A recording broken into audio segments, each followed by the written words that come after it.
Hello लाडक्या बहिणींनो आणि लाडक्या ताईंनो, मुख्यमंत्री माझी लाडकी बहीण योजना त्याचा 17वा हप्ता, 18वा हप्ता आणि 19वा हप्ता म्हणजेच जानेवारी महिन्याचा हप्ता कधी भेटतो, अजून किती वेळ सरकार लावणार आहे याबद्दलची आतुरता महाराष्ट्रातील सर्वच बहिणींना लागलेली आहे.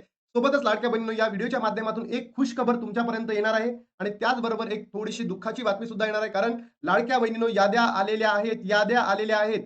अनेक लाडक्या बहिणींना हे माहीत नाहीये की याद्या आल्या की नाही. कारण लाडक्या बहिणी जेव्हा अंगणवाडी सेविकांकडे जातात, तेव्हा अंगणवाडी सेविका म्हणते याद्या आल्याच नाही. तर मग आपलं नाव त्या यादीमध्ये आहे की नाही ते कसं चेक करायचं? सगळं व्हिडिओच्या माध्यमातून तुम्हाला सांगणार आहोत. आणि लाडक्या बहिणींनो, एक खुश खबर आहे की अंगणवाडी सेविका म्हणजे ऑफलाईन आपली तर पडताळणी होईल, ज्या बहिणींची केवायसी चुकली होती. पण सोबतच ऑनलाईनला सुद्धा आता लवकरच सुरुवात होणार आहे. काही काळजी करायची गरज नाही. आणि हे सुद्धा तुम्हाला या ठिकाणी सांगतोय लाडक्या बहिणींनो, ऑनलाईन सुरू होणार म्हणजे होणार. सोबतच लाडक्या बहिणींनो, जो पेंडिंग लाभ आहे तो भेटणार का? जर प्रोसेस याच महिन्यामध्ये कंप्लीट झाली फेब्रुवारीमध्ये, तर आपल्याला जे पहिले पेंडिंग हप्ते होते ते मिळणार. पण ही जी प्रोसेस आहे अजून 2 ते 3 महिने लाभली, तर आपल्याला पेंडिंग हप्ते मिळणार नाही. ज्या महिन्यामध्ये तुम्ही पात्र व्हाल तिथून पुढचा लाभ तुम्हाला भेटणार आहे. तर चला लाडक्या बहिणींनो, यादी कशी चेक करायची, कशा पद्धतीने तुम्हाला तुमचं नाव चेक करता येईल, लाडक्या बहिणींचे काही प्रश्न होते कालच्या व्हिडिओमध्ये, ते सुद्धा या व्हिडिओच्या माध्यमातून तुमच्यापर्यंत मांडण्याचा प्रयत्न करणार आहे. बघा लाडक्या बहिणींनो, लाडकी बहीण योजना, लाडक्या बहिणींना धक्का. या जिल्ह्यातील 61,000 महिलांचा लाभ बंद. तुमचं नाव तर नाही ना? बघा, मी तुम्हाला सांगितलं आहे, की काल 2 दिवसाच्या पहिलेच याद्या आल्या. म्हणून लाडक्या बहिणींनो, आपल्याला हा नंबर माहिती पडतंय, की बाबा या जिल्ह्यामध्ये इतक्या महिलांचा लाभ बंद झालाय, त्या जिल्ह्यामध्ये इतक्या महिलांचा लाभ बंद झालेला आहे.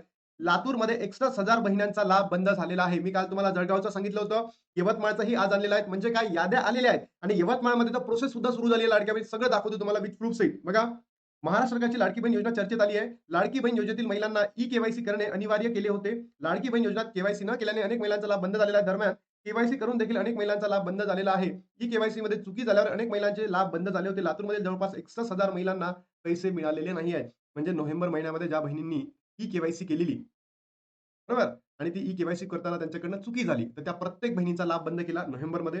आणि डिसेंबर महिन्यामध्ये काय, ज्या बहिणींची ई-केवायसी झालीच नाही, त्या बहिणींचा लाभ बंद केला. आता जानेवारीमध्ये काय होणार आहे, ज्या बहिणींची ई-केवायसी झालेली आहे आणि त्या निकषामध्ये बसतील, तरच त्यांना लाभ भेटतील आणि निकषामध्ये बसणार नाही, त्यांचा लाभ मिळणार नाही म्हणजे नाही, हे होणार आहे. म्हणजे आता जानेवारीमध्ये सुद्धा अनेक बहिणी काय होणार आहे, अपात्र होणार आहे. हे सरकारनं जाणून-बुजून केलंय लाडक्या बहिणींनो. जाणून-बुजून केलंय सरकारने. हे नालायक सरकार आहे, बोगस आहे, ढोंगी आहे, मतलबी सरकार आहे. आणि हे सरकारने काय केलं, निवडणुकीसाठी त्यांना पैसे वापरायचे होते तिकडे, म्हणून तुम्हाला अपात्रतेचं नाटक केलं.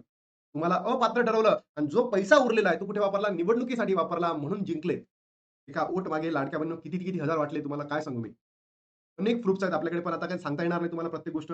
लातूरमधील महिला लाभांपासून वंचित 61,000 लाडक्या बहिणींचा लाभ बंद झाला. ई-केवायसी चुकीचा फटका बसला. 2 महिन्यापासून लाडक्या बहिणींचे मानधन थकले आहे. ₹3,000 मिळालेले नाही. पण लाडक्या बहिणींनो, जर या महिन्यामध्ये, आजची तर 31 जानेवारी आहे, पण फेब्रुवारीच्या जर 15 तारखेपर्यंत, 15 तारखेपर्यंत कशाच्या? फेब्रुवारीच्या. जर ही ई-केवायसी झाली, आता तर यांनी तर एक आदेश दिला की 4 दिवसामध्येच अंगणवाडी सेविकांनी महिला व बालविकास विभागाकडे कळवावं, हे सांगितलेलं आहे आणि नंतर तुम्हाला लाभ दिला जाईल. पण हे जर 15 दिवसाच्या आत झालं, तर आपल्याला सगळे पैसे भेटतील, अन्यथा मिळणार नाही. लाडक्या बहिणींचे आर्थिक नियोजन कोलमडत असल्याने बहिणीपुढे मोठा प्रश्न उभा राहिलेला आहे. अनेक महिलांना ई-केवायसी करताना शासकीय नोकरी, एकाच कुटुंबात इतर महिलांना लाभ घेत असलेला पर्याय निवडला आहे. त्याचसोबत आधार मोबाईल नंबर लिंक नसते, या कारणामुळे महिलांचे मानधन थकलेले आहेत. दुसरीकडे लाडक्या बहिणींना दिलासा देण्यात आला, की आजपासून जिल्ह्यात अंगणवाडी सेविकांच्या मदतीने प्रत्यक्ष पडताळणी केली जाणार आहे. त्यानंतरच पुन्हा लाभाची संधी उपलब्ध करून देण्यात येणार. सध्या जिल्ह्यात 5,67,459 महिला लाभार्थी संख्या आहेत. त्यातील 61,000 महिलांना नोव्हेंबर आणि डिसेंबरचा हप्ता मिळालेला नाही. पण सरकारने एवढं करावं. आता आज अजितदादा पवार यांची 2 दिवसाच्या अगोदर दुःखद निधन झालं. तर महाराष्ट्रातील बहिणींना या दादाकडनं एक मानधनाप्रती एक महिलांच्या मनामध्ये जी सहानुभूती आहे ती पुन्हा म्हणजे टिकून राहावी, यासाठी लाडक्या बहिणींना म्हणजे सरसकट बहिणींना लाभ देण्यात यावा, एवढी मागणी आपली सरकारकडे आहे. बघा, काही बहिणींच्या कमेंट अशा होत्या, की अंगणवाडी सेविका अजूनही चालू झालेली नाही, जाऊन आला. म्हणजे अंगणवाडी सेविकांनी म्हटलंय, की आमचा लाभ अजूनही चालू झालेला नाहीये. सोबतच जी प्रोसेस आहे, ती सुद्धा सुरू झालेली नाहीये. अंगणवाडी याद्या आल्या नाहीत, पण लाडक्या बहिणींनो आलेल्या आहेत याद्या. आणि ॲक्चुअली प्रॉब्लेम काय होता, की अंगणवाडी सेविकांकडे ऑलरेडी खूप काम आहे. तर त्यांचा कामाचा बोज आणि हा कामाचा बोज ते एकत्र करू शकत नाहीये. बरोबर? अंगणवाडी अजून आमच्याकडे काही आली नाहीये, म्हणत आहे कोल्हापूर. तर मला असं म्हणायचं आहे, याद्या आलेल्या आहेत, पण त्यांच्याकडे ऑलरेडी खूप सारं काम आहे आणि त्याच्यामध्ये सरकार त्यांच्यावर या कामाचा भार टाकताय. दॅट माईट बी पॉसिबल, म्हणून त्या म्हणत आहे, की नाही आहे. पण याद्या जाहीर झालेल्या लाडक्या बहिणींनो. त्या यादीत नाही आल्या म्हणते. अर्ज घेत नाही आहेत. म्हणजे आता अंगणवाडी सेविकांना सुद्धा एवढंच म्हणायचं आहे, की तुम्ही सुद्धा एक महिलाच आहे. अंगणवाडी ताई, तुम्ही सुद्धा एक महिलाच आहे आणि तुम्ही या लाडक्या बहिणीच्या समस्या दूर करा.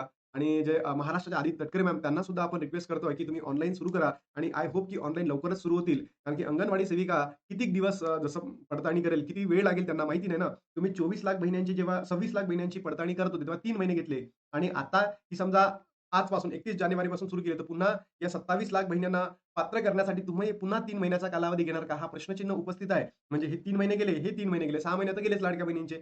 तर आणि ऑलरेडी 2 गेले. नोव्हेंबर आणि डिसेंबर तर ऑलरेडी गेलेला आहे. मग अशातच प्रश्नचिन्ह आहे, की हे 6 महिने जर लाडक्या बहिणींचे गेले, तर त्यांना वर्षाचा का फायदा होईल? म्हणून सरकारने याच्यावर लवकरात लवकर पुढाकार घेऊन काय करावी, जी अंगणवाडी सेविकांमार्फत आणि ऑनलाईन जी आहे, ती सुरू करावी. मी तुम्हाला काल असा एक व्हिडिओ बनवला होता. त्याच्यामध्ये ई-के-वाय-सी प्रक्रिया सुरू झालेली आहे याच्याबद्दलची माहिती दिली होती. हा फॉर्म जरी जरी इथे ब्लर दिसत असेल, पण लाडक्या बहिणींनो याची जी प्रिंट आहे मी डिस्क्रिप्शन बॉक्समध्ये टाकलेली आहे. तुम्हाला जर अशा प्रकारचं प्रतिज्ञापत्र पाहिजे असेल, तर डिस्क्रिप्शन बॉक्समधून डाउनलोड करा किंवा नाही झालं तिथे कमेंट करा.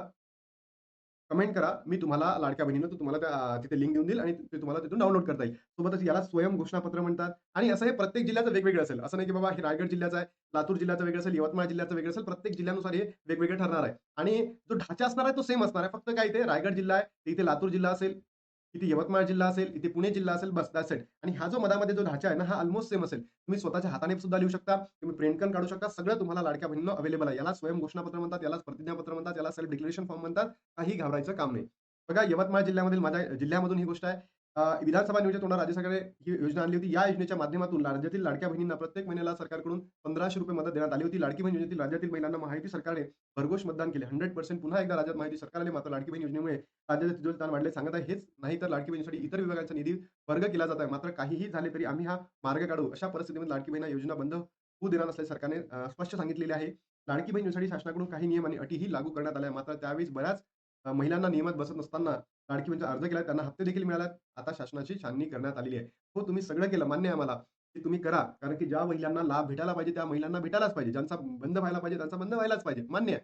पण प्रॉब्लेम इस दॅट की ज्या बहिणी पात्र आहेत, ज्या बहिणी पात्र आहेत, त्यांचाही लाभ बंद झालेला आहे. 1,00,00,000 बहिण्यांचा लाभ बंद झाला. 1,00,00,000 हे तर चुकीचं आहे ना. ज्या बहिणींना लाभ भेटायला पाहिजे त्यांचा लाभ बंद झालेला आहे. ज्या बहिणींना नाही पाहिजे भेटायला त्यांना भेटत आहे. म्हणून सरकारने याकडे थोडंसं लक्ष देणं अत्यंत गरजेचं आहे. आता लाडकी बहीण योजनेचा हप्ता हवा असेल तर ई-के-वाय-सी करणे अत्यंत आवश्यक आहे. त्याशिवाय तुम्हाला लाडकी बहीण योजनेचा हप्ता मिळणार नाही. म्हणजे ई-के-वाय-सी तर झालीच, पण त्याच्यामध्ये अनेक बहिणी चुकलेल्या होत्या. चुकी झाली होती फॉर्म भरताना. गोरगरिबीण बहिणी आहे त्यांना नाही समजत तेवढं. त्याच्यामुळे त्यांच्याकडनं जर चुका झाल्या तर सरकारने अशा पद्धतीने त्यांच्या बहिण्यांचा लाभ बंद नाही करू. ई-के-वाय-सी पण के-वाय-सी करूनही अनेक महिलांना लाडकी बहीण योजनेचा हप्ता नसल्याचे सांगितले जात आहे. त्या महिलांना अंगणवाडी सेविकेकडे जावे लागेल असे शासनाकडून स्पष्ट करण्यात आलेले आहे. याच दरम्यान मोठी माहिती पुढे येत असून यवतमाळ जिल्ह्यात के-वाय-सी केल्यानंतर 58,000 लाडक्या बहिणींची लाभ थांबलेला आहे. बघा लाडक्या बहिणींनो, प्रत्येक जिल्ह्यानुसार माहिती अवेलेबल झाली आहे. म्हणजे याचाच अर्थ काय याद्या आलेल्या आहेत आणि याद्या आल्या नसत्या तर आपल्याला ही इन्फॉर्मेशन मिळाली नसती. म्हणून याद्या आलेल्या आहेत, त्या-त्या विभागांकडे गेलेल्या आहेत. हां, कधी-मध्ये पॉसिबल होऊ शकतं की त्या अंगणवाडी सेविकांपर्यंत पोहोचल्या नाही. पण तुमच्या तालुक्यामध्ये, तुमच्या जिल्ह्यांमध्ये जे महिला व बालविकास विभाग आहे, तिथे इन्फॉर्मेशन पोहोचलेली आहे म्हणजे आहे. याबाबत अहवाल राज्य शासनाच्या महिला व बालविकास कल्याण विभाग पाठवला आहे. यानुसार गृह चौकशी करण्याचे आदेश अंगणवाडी ताईंना करण्यात आले आहे. म्हणजेच त्या महिलांना ई-के-वाय-सी करून लाडकी बहीण योजनेचा हप्ता मिळणार नाही याची घरी-घरी जाऊन चौकशी करणे गरजेचं आहे. अंगणवाडी सेविका करतीलही मान्य आहे. 100% करतील. पण सरकारने ऑनलाईन सुद्धा सुरू करावं. कारण की मोठ्या शहरांमध्ये पुणे, मुंबई, नाशिक या शहरांमध्ये अंगणवाडी सेविका कुठे जातील, कुणाकडे जातील? गावा पातळीवर ठीक आहे. फक्त मोठ्या शहरांमध्ये सुद्धा ऑनलाईनची प्रक्रिया सुरू करावी. पुढील 4 दिवसात याचा अहवाल महिला व बाल विभागाकडे द्यावा लागणार आहे. म्हणजे फक्त 4 दिवसांमध्ये. बघा मी तुम्हाला म्हटलं होतं ना 4 दिवसांमध्ये. म्हणजे काय लाडक्या बहिणींनो 4 दिवसामध्ये हा अहवाल सादर करावा लागणार आहे आणि त्याच्यानंतर प्रत्येक महिलांना जर नियमामध्ये बसलात, तर तुम्हाला तो लाभ सुरू केला जाणार आहे. बघा, एक खुशखबर दिली आहे लाडक्या बहिणींनो, की तुमची आता ई-के-वाय-सी सुरू झाली आहे. यादी कशी चेक करायची तुम्ही अंगणवाडी सेविकांना विचारा. तुमचं त्या यादीमध्ये नाव आहे का? त्या यादीमध्ये बघायचं. तुम्हाला माहिती पडेल नाव आहे की नाही. कारण ऑनलाईन अवेलेबल नाहीये. ही फक्त तुम्हाला कुठे मिळेल अंगणवाडी सेविकांकडे किंवा पंचायत समितीमध्ये किंवा जिल्हा परिषदेमध्ये. याद्या आल्या, अंगणवाडी सेविका आता ऑफलाईन करतील, पण ही लवकरच ऑनलाईन सुद्धा होणार आहे आणि हे जर 4 दिवसामध्ये झालं, तर आपल्याला ₹4,500 भेटणार म्हणजे भेटणार लाडक्या बहिणींनो. पण हे जर नाही झालं 4 दिवसांमध्ये किंवा 15 दिवसांमध्ये, तर मग तुमचे जेव्हा तुम्ही पात्र व्हाल, तिथून पुढचे लाभ सुरू होणार आहे म्हणजे होणार आहे. तर आय होप लाडक्या बहिणींनो तुम्हाला हा व्हिडिओ आवडला असेल, तर तुम्ही महाराष्ट्रातील तमाम बहिणींपर्यंत पोहोचवा. ही आनंदाची बातमी, खुशखबर महाराष्ट्राच्या प्रत्येक बहिणीपर्यंत पोहोचवा. एवढंच आहे, की आता एवढं करूनही आपण ई-के-वाय-सी करून अंगणवाडी सेविका पडताळणी करून आपला लाभ सुरू व्हावा, बंद सरकारने नाही करावा एवढीच अपेक्षा आहे. आणि ज्या बहिणींना लाभ भेटतोय, त्यांनी सुद्धा योग्य पडताळणी करा, की तुमचं स्टेटस अप्रूव्ह आहे का? तुमचं आधार सेटिंग आहे का? तुम्ही जी माहिती भरली आहे ती चुकीची आहे का? निकषामध्ये बसता का? आणि त्याच्यानंतरच तुम्हाला जानेवारीचा हप्ता भेटणार आहे. आता लाडक्या बहिणीचा थांबताना भेटतो तुम्हाला नवीन व्हिडिओमध्ये. तोपर्यंत जय महाराष्ट्र, जय श्रीराम.